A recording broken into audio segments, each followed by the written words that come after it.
In the last few months, you may have seen this series called Chief of War on Apple TV, featuring, amongst others, Jason Momoa. And if you haven't watched it yet, you really should.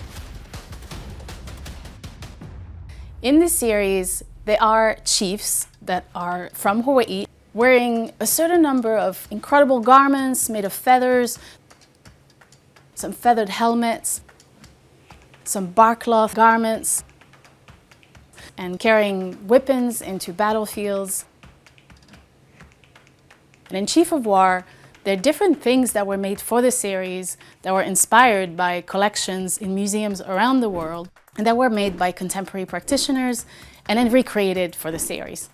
On this corner, I'm going to be joined by experts, cultural practitioners from Hawaii who are going to tell us more about these treasures, about these ancestral works, and will take us on a journey through making and remaking those special objects. I'm Alice Christophe. I'm a curator for Oceania at the British Museum and the lead curator for the exhibition Hawaii, A Kingdom Crossing Oceans. Welcome to my corner.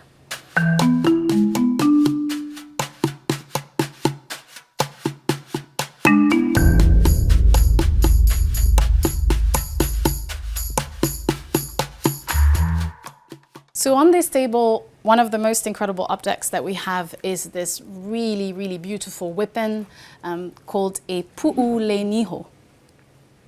This is actually a term that was coined by a lua or martial arts specialist called Umikai.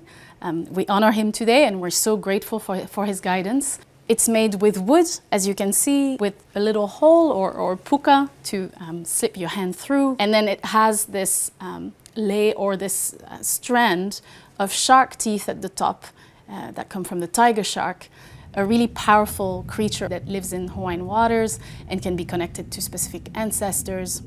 And then the third material that we see here on this weapon, it's this kaula or cord that's made with olona fiber. It's a very, very strong fiber that's endemic to Hawaii and is said to be one of the strongest fibers in the world. We're going to hear more about how it's used in lua or martial art, Hawaiian martial art, from a lua expert, Umikai. Aloha, Umi.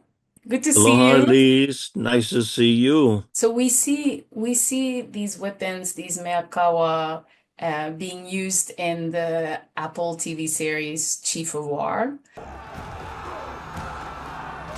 Can you tell us a little bit more about your involvement in Chief of War and how you supported with making some of the weapons that inspired weapons for the show? Chief of War was a very good experience for me. They had contacted me maybe a year and a half prior to the start of filming and requested that I gave them tips on how to use the weapons that I was making. And one for Jason Momoa, there was a scene where you saw him on the ledge of a cliff with a pu'u niho.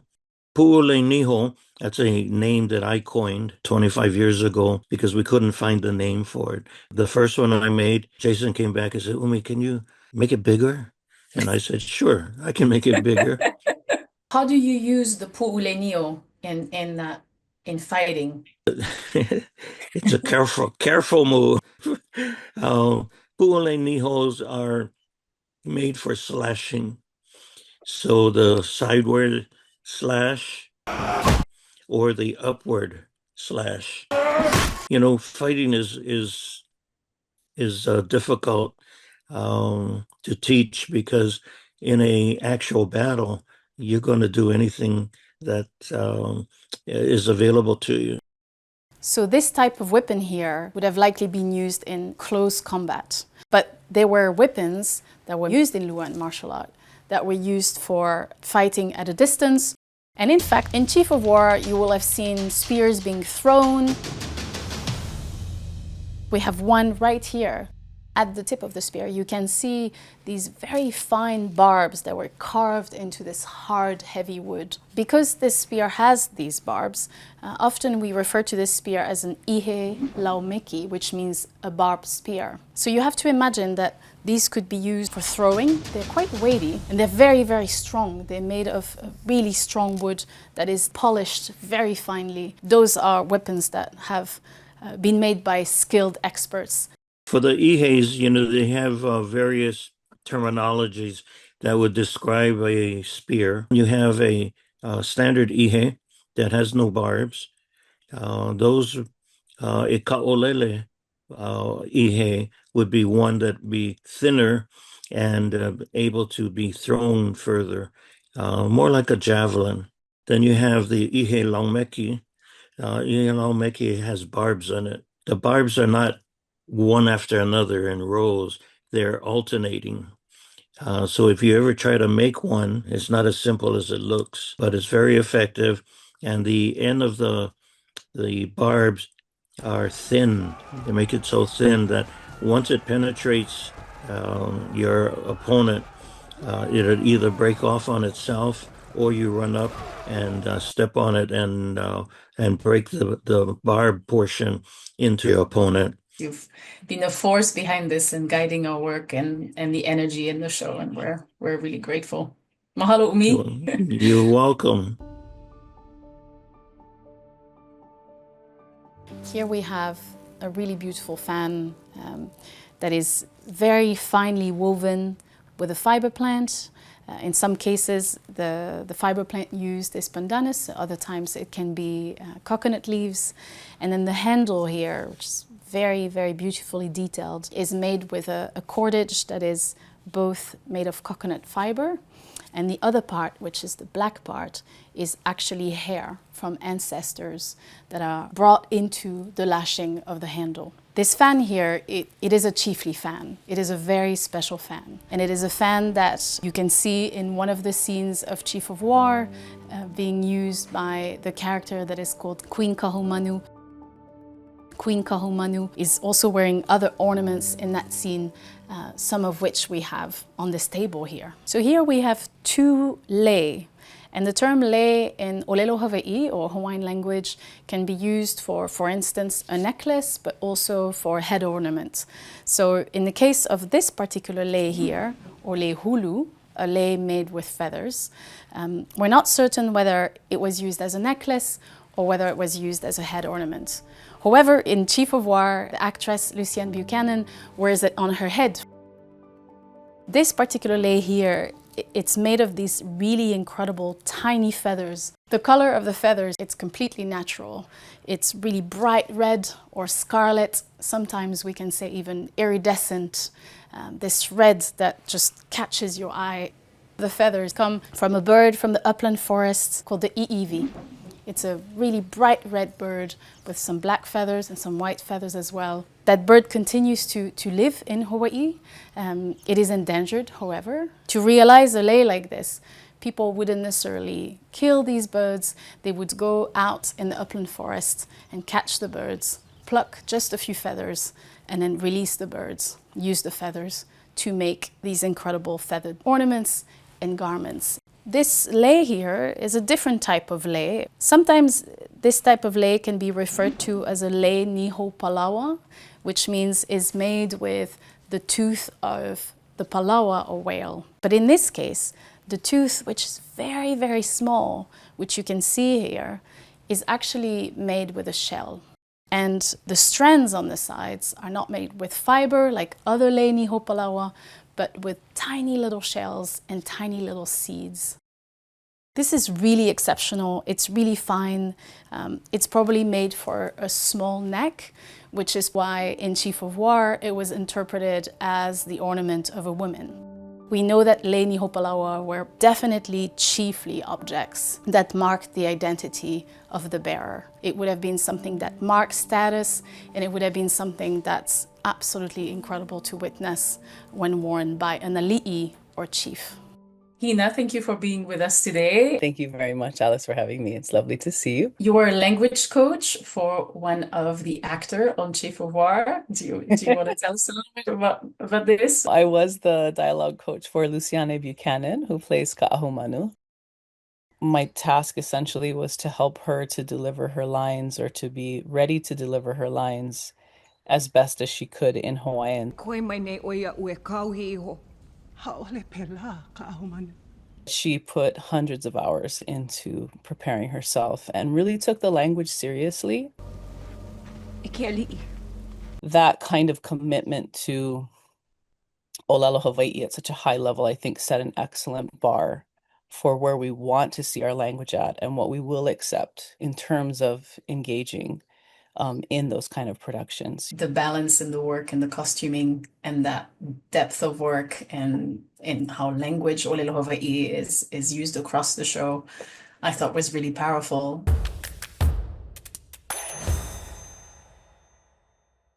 Behind me is this really beautiful piece of Hawaiian kapa or bark cloth. So that term bark cloth means that this is a cloth made with the bast or bark of a plant called the paper mulberry. So the inside of the paper mulberry is stripped and then it's beaten very, very finely. So when you hear the term bark, you might think of something really thick and really uncomfortable, especially if a kapa like this is worn as a garment. In fact, it's very, very soft and it's very, very thin as well. You also have to imagine that in an environment like Hawaii, where the humidity level is higher, this kapa would have been quite pliable and soft. And so this is actually something quite comfortable and lovely to wear. This particular piece here, we think that perhaps it may have been an element of a skirt or pu'u. And in Chief of War, you can see a certain number of wahine or women wearing these skirts made of bark cloth, and they're wrapped in such a way that it gives this really beautiful volume and it sits really beautifully on the body. There are some really, really talented cultural practitioners that continue to beat and decorate bark cloth in Hawaii at the moment. I thought we could start quite wide and talk about what kapa is in general and sort of the many functions of kapa. Many, many generations ago, it was the fabric of life. It was, it touched every aspect of how our ancestors lived. And so, babies were caught in kapa. Almost every Hawaiian woman made kapa. And there was like a stunning array of different kinds of kapa. Could you tell us a little bit more about lapa work versus ohe kapala, other methods of decorating? Traditionally, there were kind of two main ways of decorating kapa. And the first is using lapa, which are bamboo lining tools. So they look like forks. They have a different number of tines, like you can carve them to be a single tine, 2, 3, all the way up to 10. And you hold a guide rule down on the kapa and you dip your lapa into the ink and then you run the lapa against the guide rule to create lines. And it sounds really simple, but as you know, some of the pieces that exist in the museums show this incredibly complex layering of designs that are filled with other like bold designs, or perhaps with ohe kapala. Ohe kapala are carved bamboo stamps. They're kind of skinny, usually anywhere from 1/4 to 1/2 or 3/4 of an inch. Long and skinny, and on the face of them they have designs carved into them, and so then you ink up the stamp, press it onto the kapa, and transfer the design. Yeah, when you look at those cloth, the depth of these patterns is just absolutely incredible. Thousands of hours, I believe, were poured into certain pieces, and it shows. Bark cloth makers use different types of pigments. They could use ochres, carbon soot, pigments made of different plants and fruits. And so as you work through composition of cloth like this, you can start combining colors, combining patterns, and it creates these really incredible compositions. I'm going to take this opportunity to go into you working with us on the kapa selection for the exhibition, Hawaii, A Kingdom Crossing Oceans. I want to say that some of the pieces that we've chosen really are some of the most stunning, the most impressive and intricate in terms of design. What we hold today collectively, these are some of the finest works, I truly believe. I'm so excited that the wider public is going to interact with these pieces, and yeah, it was really fun. to help you with that. I can't wait for you to come and see this. I'm counting on seeing this exhibition for sure, and looking at some more kapa while I'm there, which I'm so excited about. One of the most significant objects in this room is this really, really stunning ahu'ula, or cloak. This particular cloak here is associated with the ali'i nui, or high chief, Kahekili, who was a chief of Maui, who is famous for many things, but one thing about his physical appearance is that he is known for having half of his body tattooed black. This cloak here is made of a certain number of feather types.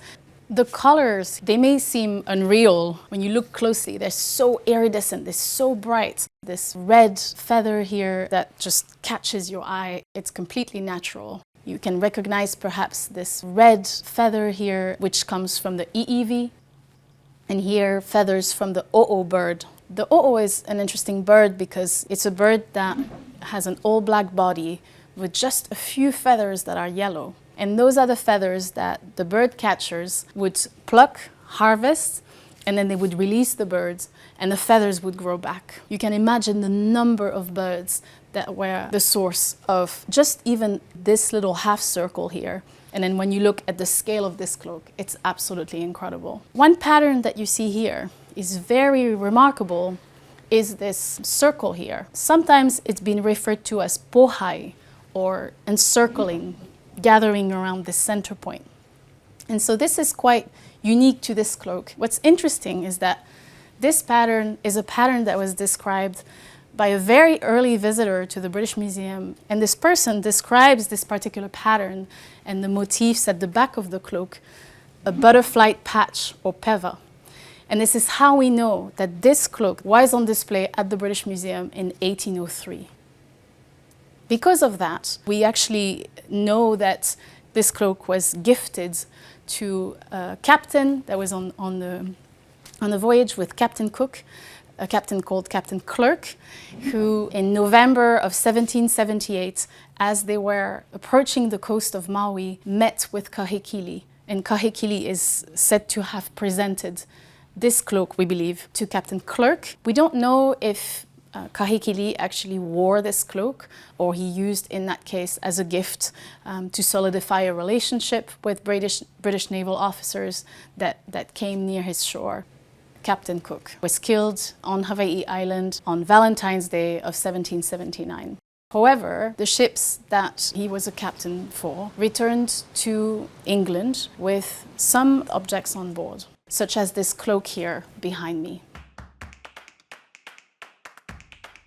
So the ancestral works that are around me and on this table, they all connect to chiefs in one way or the other. They're really powerful and their presence really fills the space. They connect to ancestral makers, but they also connect us to the future. They are a source of inspiration for makers today, including for people who crafted costumes and implements for chief of war. We are so privileged to see them in the exhibition Hawaiʻi, A Kingdom Crossing Oceans. We would love for you to see them in person. Don't miss this. This is a unique moment to see them together, to see them in the lens of people from Hawaii who have helped us, and some of our colleagues on the line earlier have helped us understand them better. And if you have a favorite and one that inspires you as well, please let us know in the comments.